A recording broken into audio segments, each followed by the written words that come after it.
Welcome to the Putback here on SNY.TV. I'm Ian Begley, SNY's NBA insider, and we're going to break things down with the Knicks and the rest of the NBA for the next 30 minutes or so. Got two great guests with me today. Got Alex B., Knicks Central on Twitter, and also co-host of the Bad Weather Fans podcast. They do a great job with the Knicks and the Nets over there. And we've got my friend Yossi Gozlan. Yossi, fantastic with the salary cap, breaking things down for all teams around the NBA. You can find him on Twitter at Yossi Gozlan, and you could also find him on YouTube, where he does a great job with video breakdowns. So we're going to break things down here in a moment. But before we get started, be sure to leave your questions in the comment section below. We'll get to some questions at the end of the show in our segment, The Talkback. And also, remember, we are now available via podcast form, so be sure to check us out there if you're so inclined, anywhere you download your podcasts. As always, we're going to get started here with the baseline.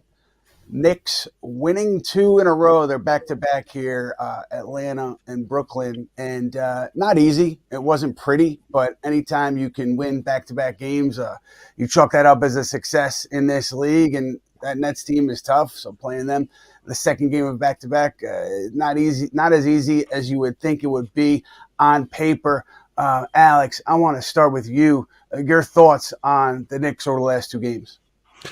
I think the Hawks game was a tough matchup. It was, national TV. Well, was it national TV? I don't know. Was it Martin Luther King Day, 3:00? A lot of spotlight on them, and it was a tough battle up and down. It's always tough when Trae Young comes to the Garden. And, I think they, it was a hard game. They pulled it out. And then the next day, you kind of overlook the Nets a little bit, and you're exhausted from playing 19 games in 34 days for the Knicks. And they're finally at the end of that big gauntlet part of their schedule, and they go 13-6 in that time. And it was great. But I think that, they started off slow against the Nets and then, picked it up. And, the fourth quarter, I think they just got gassed. And then Jalen Brunson just decided, I'm going to take over and we're winning this game. I'm not letting us lose to these bums in the Barclays Center because, they had no business. The Nets didn't want to win, but they wanted it more. The Nets did. They crashed the glass, and the Knicks, couldn't keep up with them. They're really missing, Mitchell Robinson or somebody down there to help out Towns on the boards. It was getting out of control. But you know what? They win the 2, and, the Knicks are solidly in the 3rd seed, and, there's nothing to be upset about to me. I mean, it's a little scary that the Nets cut it close, but you know what? You beat the Hawks, you own Trae Young, and you beat the Nets, and you keep this, the Nets down, little brother down a little bit, Is it a rivalry, Alex? Because I think, look, if Jalen Brunson doesn't hit those shots late, the conversation is so much different because of you're losing to a team that's essentially tanking, and also it's the Brooklyn Nets. Does that matter, you think, to the Knicks fan base and to you?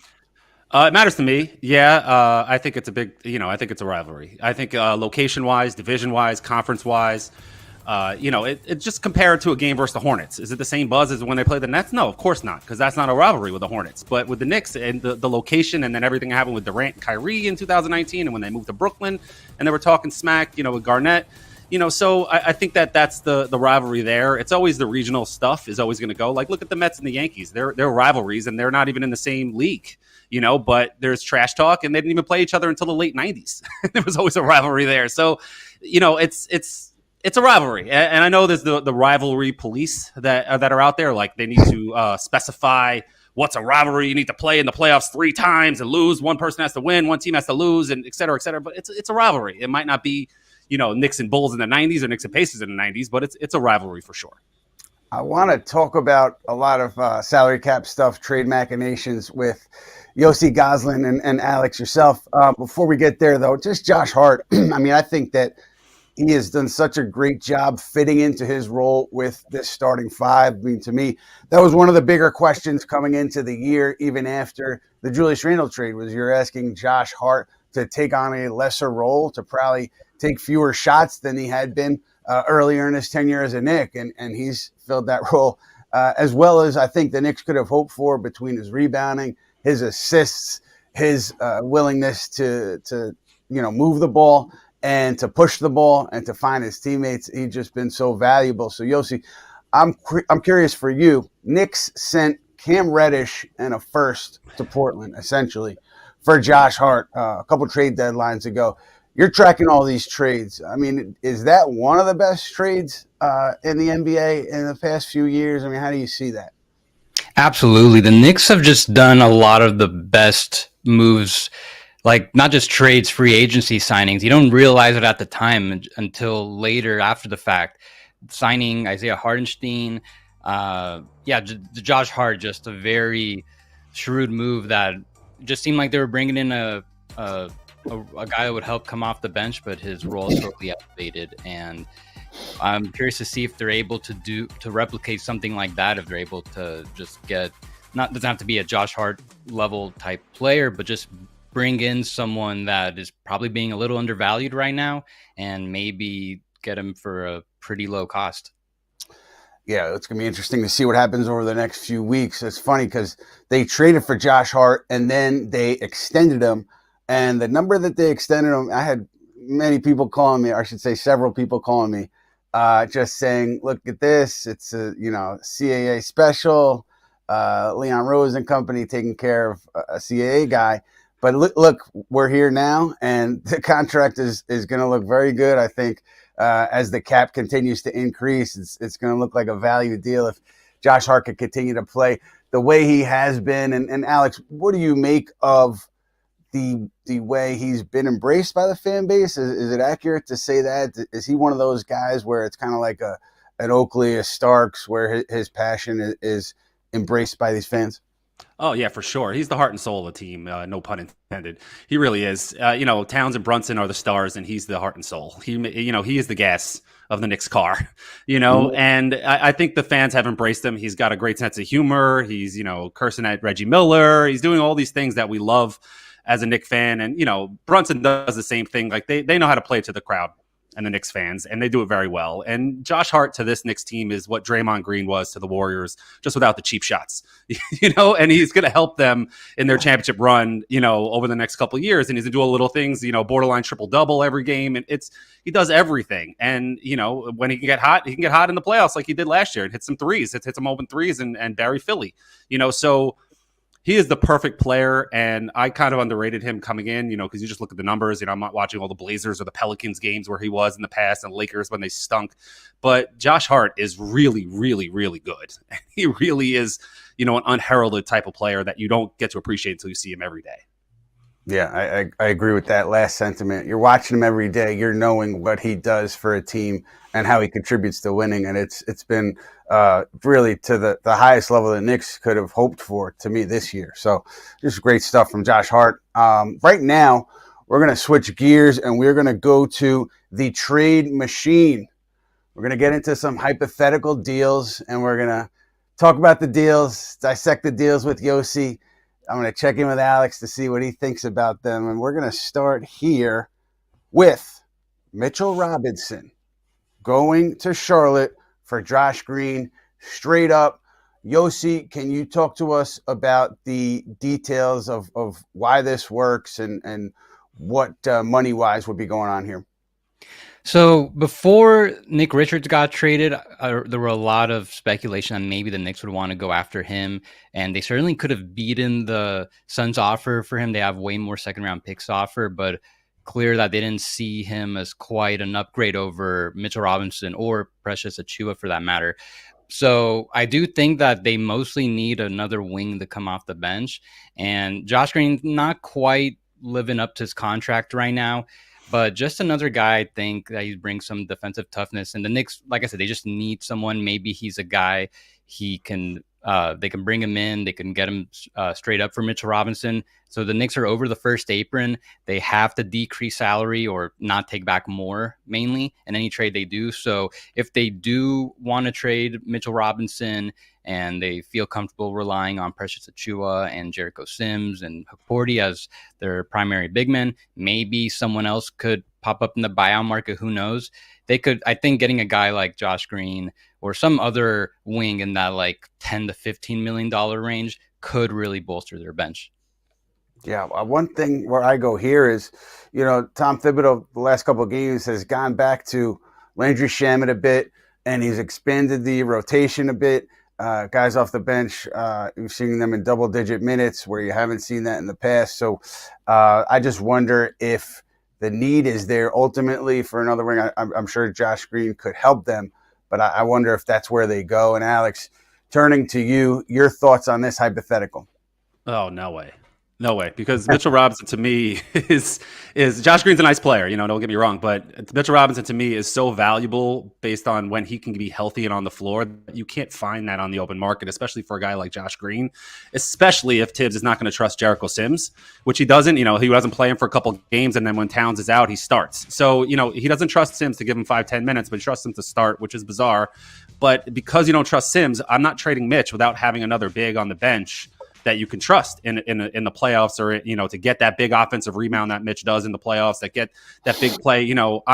For Josh Green, I'm gonna say hard no. He's a nice player, but not for Mitch. I think that it scares me to trade Mitch at this point. 26 years old, PTSD from Marcus Camby. I feel like once he's going to get healthy soon, and then he's going to lead the league in blocks and win Defensive Player of the Year for another team, and then I'm going to be upset. So I understand that. It definitely would have made a lot more sense if they were able to get Nick Richards back as well. So if it was like Green and Richards for Mitchell and Precious and picks, I'm sure that would have changed that dynamic a lot. For sure. Yeah, and I want to be clear too. Yossi put these trades together for us as a way to kind of look at the money and what might work, what might not work. He's not out here banging the drum for these deals to be made. A quick note on Nick Richards. Pull up the dogs. Yeah. yeah, exactly. Quick note on Nick Richards. Yeah, I know there was interest, as we reported in the offseason on Richards. I didn't get the sense that there was interest more recently. I know that had been reported in some corners. I don't think that's accurate. So that's kind of how it shook out with Richards. But let's get to deal number two. Deal number two, we've got Mitchell Robinson and Precious Achiuwa going to Atlanta for Bojan Bogdanovic. Now, this obviously you're adding a great player, a great reserve off your bench. You're consolidating two of your bigs to do so. So it leaves you obviously thin at the 5. But Yossi, can you talk to us about combining Mitchell Robinson and Precious Achiuwa's salary and how that works with this deal? It could work with others. So, like I mentioned, since they're over the first apron, they can't take back more salaries than they're sending out. And since they're below the second apron, they could still aggregate. So they could still combine Precious and Mitchell and take back like an $18-19 million player at most. So this is just kind of like the high end of the salary range that the Knicks could take back for them. Now, Bogdan Bogdanovic was a guy that I thought could be a pretty nice addition for the Knicks before the season started, right after they did the Karl-Anthony Towns trade to replace Dante DiVincenzo, having a bit of a down season now. So, and also I think I don't think they really need him thanks to how good their guard rotation has been off the bench. But just as an example, someone that they could still like get to that salary number if they wanted to bring someone that expensive. And similarly to that, if you added Campaign to a Mitchell Robinson, obviously that gets you to a higher salary number 2. Alex, your thoughts on that deal? No, thanks as well. I think Alex, you're giving up too much words. I like it. Mitchell Robinson is too valuable, and then you're giving up Precious as well. Like, if there's another move that's going to get you a big man on the bench as well, then maybe. But trading Mitch and Precious for the worst Bogdanovic, I don't know that I'd want to do that. I just feel that Precious is a big value to that locker room, and Mitchell Robinson is the longest tenured Nick. These are guys that are part of the core team. And for somebody like Bogdanovic, who has been the enemy for a while as well, it's weird. I mean, he fits on paper, but like I said, there needs to be another move to get a big man on the bench, especially if you're not going to trust Jericho Sims. So, one note on Precious: I mean, he did waive the no trade clause that he could have had in his contract when he re-signed with the Knicks this offseason. I think that was a big element to those negotiations. Take that for what it's worth. But also, you saw Tom Thibodeau go to Achiuwa late last night against the Nets, tight game. Achiuwa was in there for Karl Towns for defense, and Thibodeau said he did a really nice job, did what he was looking for him to do. So it's clear that Knicks value Achiuwa for what he brings on that end of the floor, particularly, I assume, as a guy who can switch and a guy whose versatility is valuable. So, yeah, the stacking of Robinson and Achiuwa becomes complicated to me if you're not getting back a big who you can plug in there for 25 minutes a night. So we'll see how it shakes out. So let's get to deal number 3. And deal number 3, Mitchell Robinson and Precious Achiuwa again going out to San Antonio for Harrison Barnes. And Yossi, the Barnes, is it just similar to Bogdanovich with Barnes, where it's the salaries work and it's the Knicks kind of bolstering their bench? Is there any other elements to this deal that you want to talk about from a cap perspective?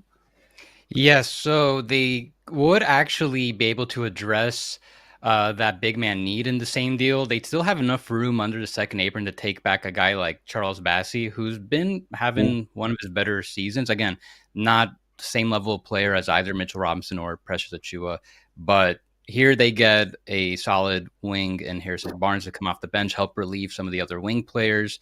And if that's something they'd be interested in, taking in Charles Bassey as well, still keep a little bit more front court depth, but just like another deal that, again, like the higher end of the salaries that the Knicks could potentially make work.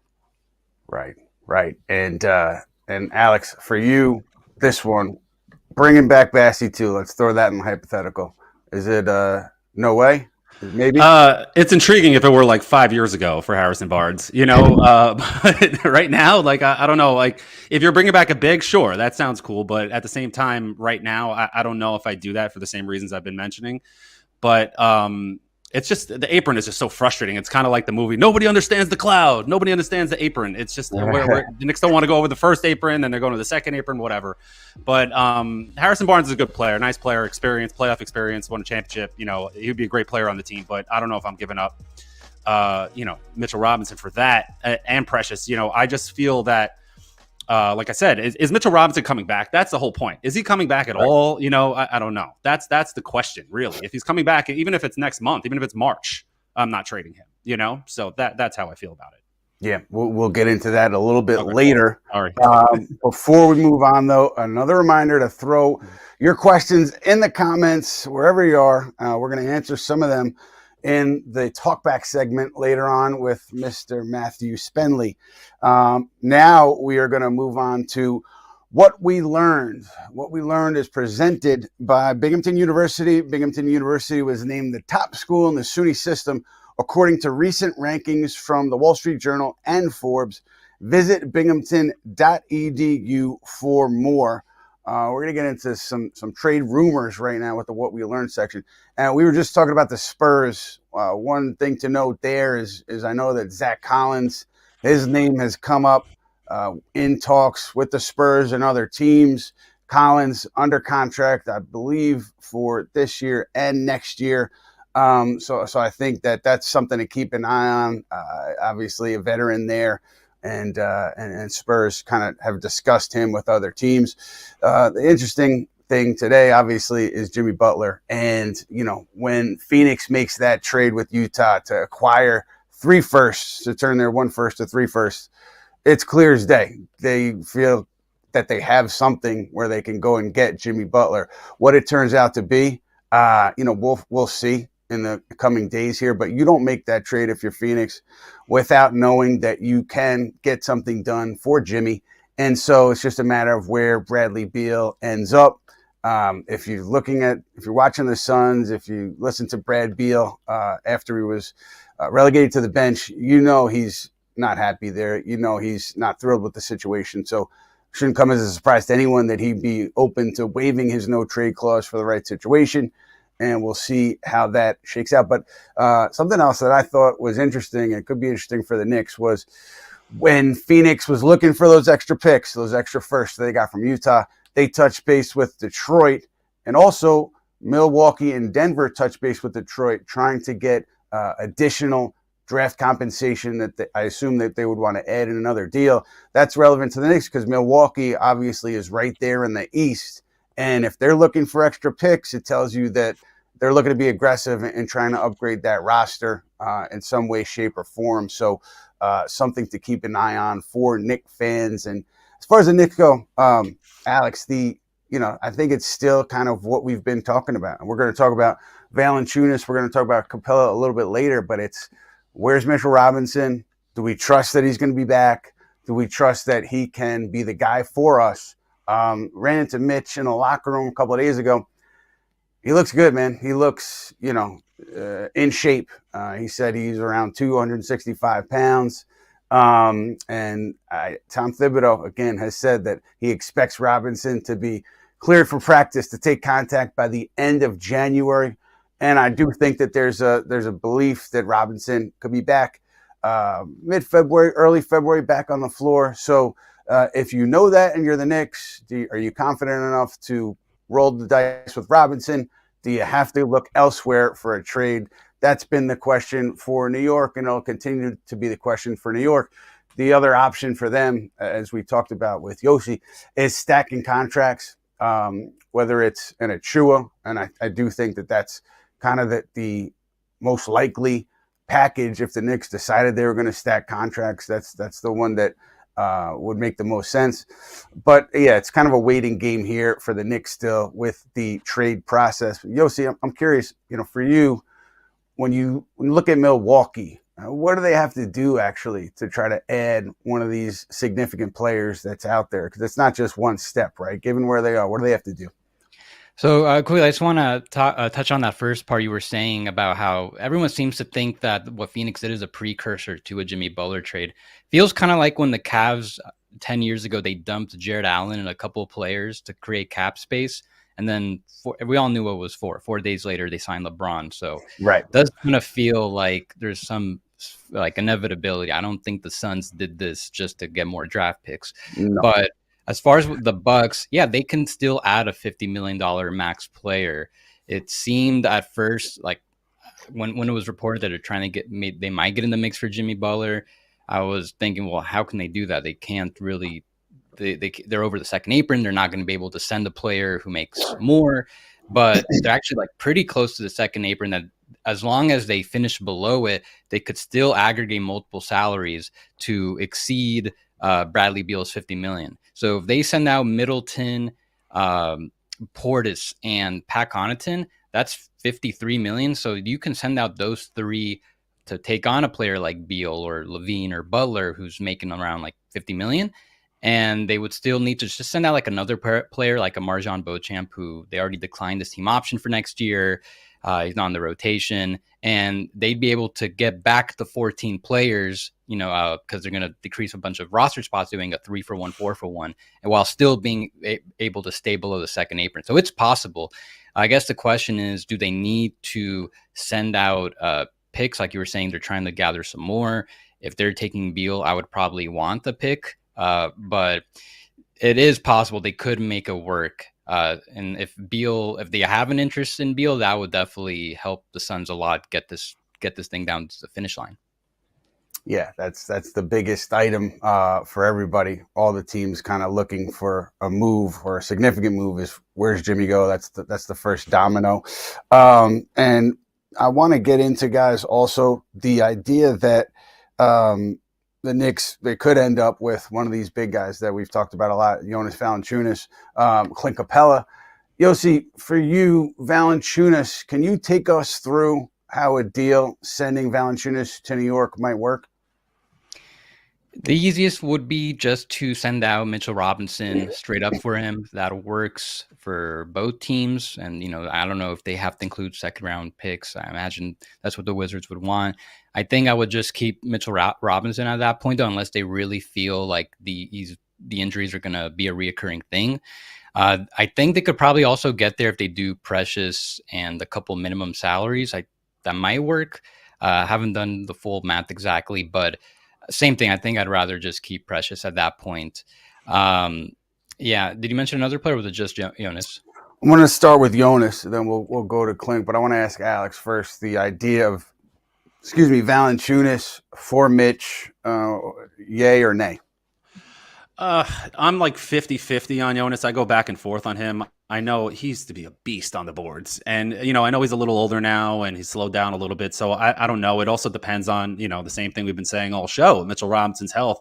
But I would even take 80% of Mitchell Robinson over Jonas Valunciunas at this point. So probably a no for me, but I can get talked into it if it's the right deal and the Knicks get maybe something else back, like a pick or something in the trade. I know that probably won't happen, or even a second or just something, but I'd rather keep Mitch, in that regard. But Jonas is one of those that I'm like, maybe, Yeah, I think the market for him will be to the point where the Knicks probably would have to give up maybe a second, right, to get him here, because there's going to be interest in him by many teams who need a big, including the Lakers. So we'll see how that shakes out. And also the Knicks obviously had interest in Valunciunas in the offseason. And I feel confident in saying that if they decided to not move on from Mitchell Robinson, but decided that they could not go forward with Mitchell Robinson as the backup center, then Valunciunas would be one of their main targets if they pivoted. But I still think, my best guess is that they're waiting on Robinson. They feel comfortable that he'll ultimately make it back, and that's the way they want to go in a perfect world if things continue to progress. But I want to talk, too, about another big guy who has been available on and off for the last 3 or 4 years, and now he's at a place where he's a bit older, but Clint Capela in Atlanta. Yossi, how could the Knicks make that one work? Is it as easy as Mitch for Clint? Are there other machinations there? So I looked into this one recently, and I find this one probably the most unlikely out of everything else we discussed. This would have been a lot more possible earlier in the offseason before they did the Karl-Anthony Towns trade. But now he makes about $20 million. And then he also has some extra $2 million in unlikely incentives. So no, I'm sorry, he makes $22 million plus those incentives. So he's basically, the Knicks have to treat him like a $24 million player. So they not only need to send out Mitchell Robinson and Precious, who combined for 20, they probably need to send out like another 2 minimum players. So now you're also into Sims, Kolek, Campaign, and then I'm not even sure that even makes it work at the end, because they still need to stay below the second apron and get back to 14 players. I think that's a bit too much at that point. So just like Clint just makes a little too much money for this to work. I think the Knicks are much more likely to get some of the other big men options that we discussed. Right. Alex, I'm not even going to ask you about that one because it's too pricey for a guy who... the roster for Capela, why not? Yeah. maybe 4 years ago. Yeah, exactly. But I did forget to mention that. Thank you for the reminder, Yossi. Jericho Sims. We've talked about it, again, for a while now. Knicks, I think they'll continue to listen on Sims, up until the trade deadline. And I don't know, I can't tell you right now if a deal is definitely going to happen, but just the way things have kind of trended to this point, I'd be a little bit surprised if nothing happened. But we see that sometimes with, teams and players where the whole world thinks a deal is going to happen just because of various circumstances, and then it kind of fizzled out. But I do think we're still at the point where, to quote Brian Windhorst, I think we'll still be in the deal zone for a while on Sims. Haven't heard anything that leads me to believe otherwise. And Alex, your thoughts on if a trade were to materialize there, the Knicks, say they get, draft compensation or a player, what would you prefer them to get back there for Sims, who's not making a lot of money? So it's really hard to make a trade for a player if it's just Sims. I don't see the point of trading him just to get a draft pick. He's a good insurance piece just in case there's an injury, to Mitch again when he comes back, which is likely, or Towns. You need a body there and somebody that's experienced, and he's been around the block. He's now playoff experience his whole career and with the Knicks. And, he can jump out of the gym, and we all know he has the physical capabilities to play well. It's just there, the IQ really isn't there, so. And he hasn't really developed at the pace that, a Deuce McBride did under Tibbs. And it's unfortunate. I really like him and I was rooting for him, but I still don't see the point of getting rid of him just to get rid of him at this point in the season. Maybe next year, or maybe if there's somebody on the buyout market that's coming that is coming, sure, then we can get rid of Sims and get some draft compensation for him and see how that goes. But to trade him just to trade him, I don't really see the point in that, to get a second round pick or something. That doesn't make any sense. And Yossi, just to be clear, that with his salary, I can't tell you the exact number, but it's low. Knicks would need to acquire a player at or below that number unless they combined him with someone else. Is that accurate? Yeah, from a cap perspective, there's not really any benefit to trading him. He makes even less than the minimum salary that all the veterans get. So unless a team really likes him and is going to offer like multiple second round picks or something, if the Knicks would rather just capitalize on him, then there's not really any steps to use his salary to bring in like a veteran that makes more. Yeah, so it's interesting. It'll be interesting to see how that shakes out. We're going to hit quickly an injury update. Mitchell Robinson, we covered him earlier. Thibodeau believes that he's going to be back at practice, cleared for contact by the end of the month. I think there's a degree of confidence that Mitchell Robinson will be back on the floor early mid-February. So we'll see where that shakes out. The bigger one for the Knicks right now is Karl-Anthony Towns. Obviously, he's got that sprained thumb, also has the bone chip in his thumb, and we had a chance to talk to him about it last night after the net game, and he didn't give us much. He said it is what it is. When we asked questions about the injuries and how he feels and what's going on there. But he did acknowledge that it is impacting his shot from deep, and that's concerning for the Knicks. I think Towns is a combined 1 for 9 from beyond the arc in these 2 games since coming back with that injury. And obviously Towns' three-point shooting is so pivotal for this Knicks team because he allows them to spread the floor, to play 5 out, and he's such a weapon from all over the court, but particularly back there. So if he's compromised with his shooting, that changes a lot for the Knicks. I have to assume, though, he'll get to a place where he's more comfortable as the days go by here. But Alex, your level of concern here, do your eyebrows raise when you hear about Towns and him confirming that the injury is impacting his shooting from deep? Yeah, it's very concerning. I would almost consider, sitting him for a couple of games, especially with a bunch of rest, days off, coming up, and they have the 5 games straight at home. If the doctors say it's okay, I mean, I'm not going to question the doctors. If they say he's fine, then play, then go ahead, go for it. But if it's something that's going to linger and rest will help it, then, then take off a game or 2. And, especially ones that are sandwiched by 3 to 2 days off, then sure, do it. But if Towns is fine and you can just work through it, then go for it. I love the fact that the Knicks play every game. They respect the game. They're unlike most of the teams in the NBA. They don't take days off. I love that. But you don't want to be stupid either, If jamming his thumb is going to hurt him more, I don't want to put him out there. But at the same time, the doctors say he's fine. So I'm concerned. So the long story short, I am damn concerned about Towns' thumb, because if he goes down for any long period of time, which is knock on wood, that's going to be really, really dangerous for the Knicks. Yeah, they'll struggle without him. He did play well last night, even with the limited 3-point shooting. He was great inside the arc, rebounded the ball, scored the ball efficiently, and was fantastic there. So we're done with injuries. We're going to pivot to the Talkback, and we're going to welcome in my friend and yours, Matt Spenley, the Big Spend. He's got questions from you guys to us, and we're going to get right into it. Nice, Ian. I'm surprised no one's hit me with that nickname before. It feels like an obvious one, right? Yeah, it's obvious to me. What about the medium spend? Can we go with that? I'm only 5'8" on a good day, so I'll take medium, honestly, because I've been called short a lot of my life. So, my nickname when I was playing youth basketball back in the day was Spoons. So I kind of like the direction you're going. That's better. Gotta do the Lil, the L-I-L, the Lil. I don't know. My boys were doing me dirty out here.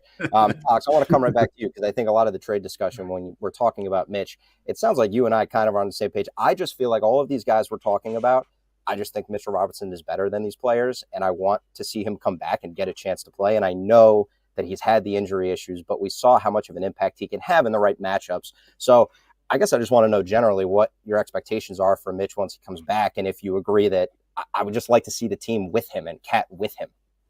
Yeah, I mean, I'm excited to see him come back. He'll definitely help out on the offensive glass, as he always does. He'll change the way teams attack the Knicks defensively just by being on the court. Having a guy that can block shots and literally lead the league in blocks. He has that ability. So that doesn't come around often, and he's very athletic if he's completely healthy.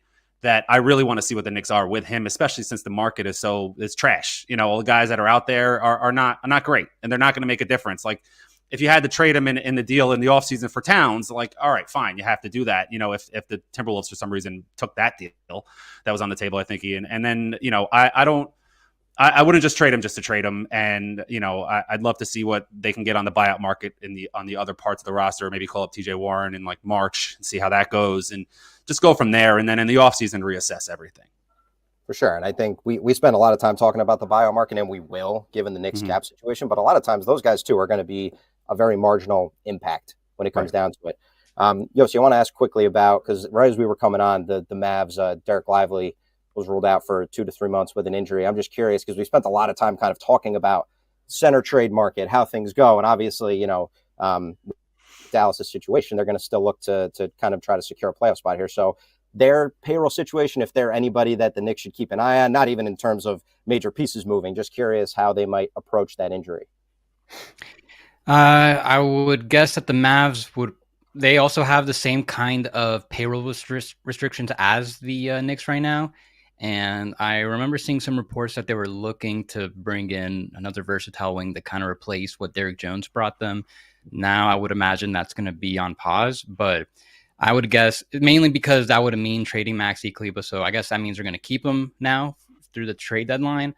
If they get any reinforcements, probably just going to be someone making around the minimum, maybe a little more, someone that they can easily plug in. I know they have a trade exception, but also they just got to be able to stay below the first apron. I'm not sure how much space they have below it. They're roughly like, they're right at this first apron, actually. So they're going to have to send out a little something if they're going to make that type of trade. But I would guess they bring in maybe just a $2 to $3 million big man, or maybe they just sign someone on a 10-day contract just to, or maybe see what the buyout market looks like. It's kind of rough timing right now with the trade deadline just 2 weeks away.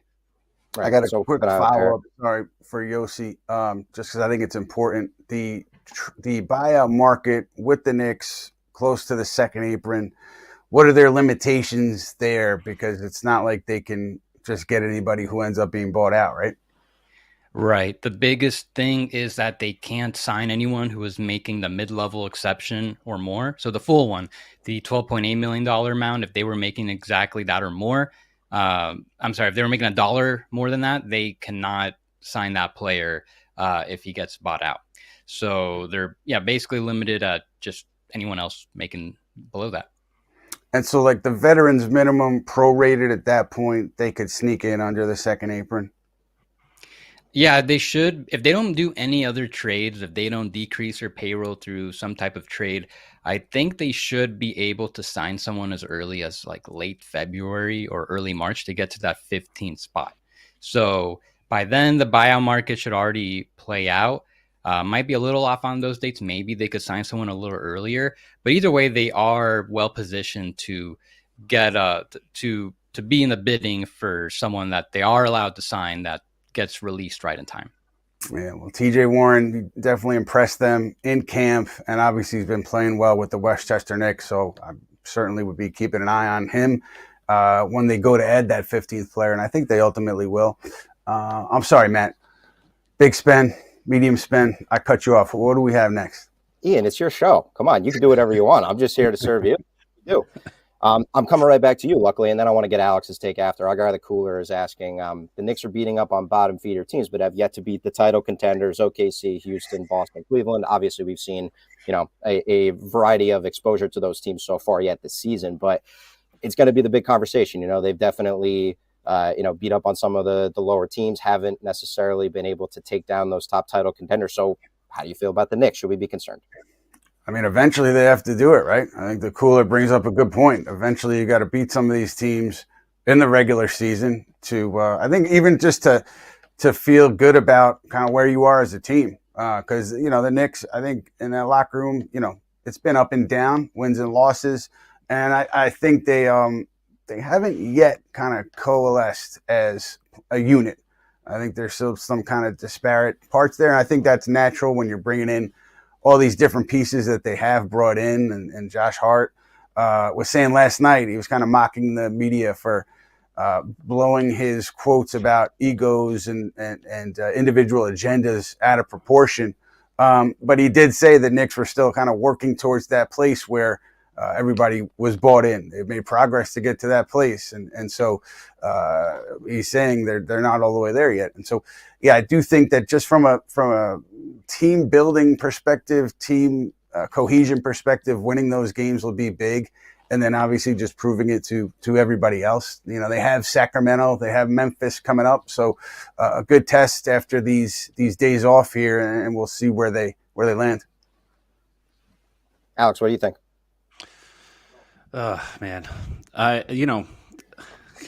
I just kind of zoned out. Can you repeat me the question? I'm sorry, but I was listening, and then I was just the top teams, like kind of how they've beat up on a lot of the lower teams in the. There you go. Honestly, you gotta play who's in front of you. You can't apologize for winning. You got to play who's in front of you. Eventually, they'll beat teams that are the top tier. You're beating. They keep moving the goalposts. First, you're beating, you can't beat over 500 teams. You beat the Hawks, you beat a couple of teams, and then you move the goalposts. You can't beat the top 4 teams in the NBA. Well, the Knicks are one of the top 4 teams in the NBA, 5 teams in the NBA. So, you can't play them every day. You'll get there, and we'll see what happens. I just feel that looking for negativity, a lot of Knicks fans are, and the Knicks, aren't the team from last year. A lot of people think that they're not as good as last year. They're not what they were last year, but they have a better record at this point now than they did last year. So this team is way more talented, and they haven't even played well yet and haven't even clicked yet. So I'm very positive about this team. I just don't dwell on the negative things and worry about these, not beating the top teams in the NBA. It's hard to beat the Oklahoma City Thunder. They're a powerhouse, and they're without like 3 of their best players right now, and the Cavs are incredible right now, and the Celtics are the champs. I mean, these guys and these teams are great. So, it's going to be hard to beat them. And, when you play them in a series, you'll have more than one shot at them per month. So, then we'll find out what's going on. But, I think the Knicks will be fine. Long story short. Just to clarify, one quick thing. Was that a Sweeney Murdy Francesa moment? Did anybody see Alex nodding off there? I don't. Did we catch him snoozing? I wasn't snoozing. I was just kind of listening, and then I was just like, all right. And I was making sure my eyes were at the camera, and then I was just like, well, then you went to me. I'm like, oh, shoot. Where was I? He's got a young child at home. We get it. I love Sweeney, but I want to make sure that I didn't get Francesa there. Yeah. I got one final one because the Jets are hiring Aaron Glenn to be their next coach. The news from Schefter just came out right now. So I have other work to do. So we got one final question. Don't worry, we're not missing anything else. Ian's take on Aaron Glenn. No, I'm just kidding. Speaking of the NFL, the final thing I want to bring up is just the Jalen Brunson, Josh Hart, Commanders, Eagles. Ian kind of stirring the pot a little bit, bringing this up. Now, as a Giants fan growing up, it makes me sad because, you love to watch these Knicks and then seeing these guys work for these teams, especially Brunson and the Eagles, it just hurts. So I want to know what we think about the New York guys being at odds here, and I need everybody's Super Bowl pick. Ooh. I'm going to start, and I'll just say that there was a bet that was put on the table between Hart and Brunson and hasn't been agreed to yet, but it would be entertaining if it did come to fruition. I think those guys are still figuring it out, but I would expect some kind of bet between those sources two guys. Say, right. Yeah, and I'll let someone else go from there. Well, I'll go. I mean, I think it's going to be Chiefs and Commanders. I think the Chiefs aren't going to lose at home, and the Commanders, I think, are just riding high. I think they're going to get to the Super Bowl. I'll be happy to be there. Chiefs are going to win the 3rd straight, but I think that's where I'm going. I want to hear my man Yossi. I don't watch football, but I would guess the Eagles win it all. All right. That's it, guys. That's what I got today. I'm happy about Aaron Glenn, though. I'm a Jets fan, man. I'm really happy. There you go. See, Alex, I got you. Bring him home. You'll always remember that. There you go. Yes, I will. Thanks, Lil Spin. I appreciate that. that is. That's whoa. No little. Lil. No little. Yeah. Lil. Right, Lil. There you go. The homestand continues, fellas. As I mentioned, Sacramento, Memphis. They have the Lakers coming up. They're pretty much home until the deadline, which it's been a long stretch of homestand here. And I want to know, Alex, for you, when you look ahead at this stretch, and where do you think the Knicks are? It sounds like they're kind of where you would hope they would be. It doesn't sound like you're worried. Doesn't sound like the sky's falling for you. But obviously, these games coming up are going to be tough. Denver, Lakers, Rockets. What are your thoughts generally through this point in the season? Well, I hope they go at least 3-2 in these next 5, and maybe pick off the Nuggets, and those are tough games. And always playing LeBron at home, he always turns it up at the Garden, and that's gonna be tough. I'm just, I'm happy that the Knicks are playing well. I just am concerned about Towns' thumb, and I went into this year, I said on my podcast, Bad Weather Fans, I'm not going to let anyone bring me down about this year. I've been through hell and back with this team growing up in the 90s. I can't even imagine the Knicks being bad. First time I ever saw the Knicks being bad was in that movie Eddie with Whoopi Goldberg. And, I couldn't even imagine them. Like, it just didn't make any sense to me. I'm 40 years old. It just didn't make any sense. And now it's been, a long way. And like, we have this legit title contending team that's playoff experience, that's, proved that the executives know what they're doing, and the coach has pressed the right buttons. It's just, I'm going to just enjoy the ride here, especially when they continue to win and they're the 3rd seed. So I'm staying positive. I'm going to keep it going. Obviously, if something negative happens, I'll be concerned. They need to stop complaining to the officials so much. Towns especially is just very demonstrative in every call. Sometimes just swallow your pride and just walk up the court. These refs are human. They're going to, take it out on you, whether subconsciously or consciously, so, just take it easy with that. And Tibbs with his comments, just chill a little bit, so that's where I'm at right now. I'm chill as a Knicks fan. I'm trying to just ride the wave of the season and enjoy it. And, the games still get me up and down, but not as high and not as low as they used to in the past. So I'm enjoying the moment. Very zen of Alex. Not like me. Yossi, I want one from you before we wrap. Can you give me one trade deadline prediction? Something maybe we covered or haven't covered. Do you have one for me?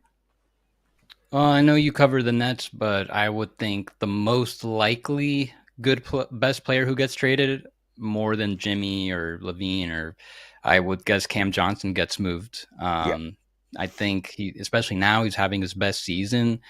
Now is the time to capitalize on that.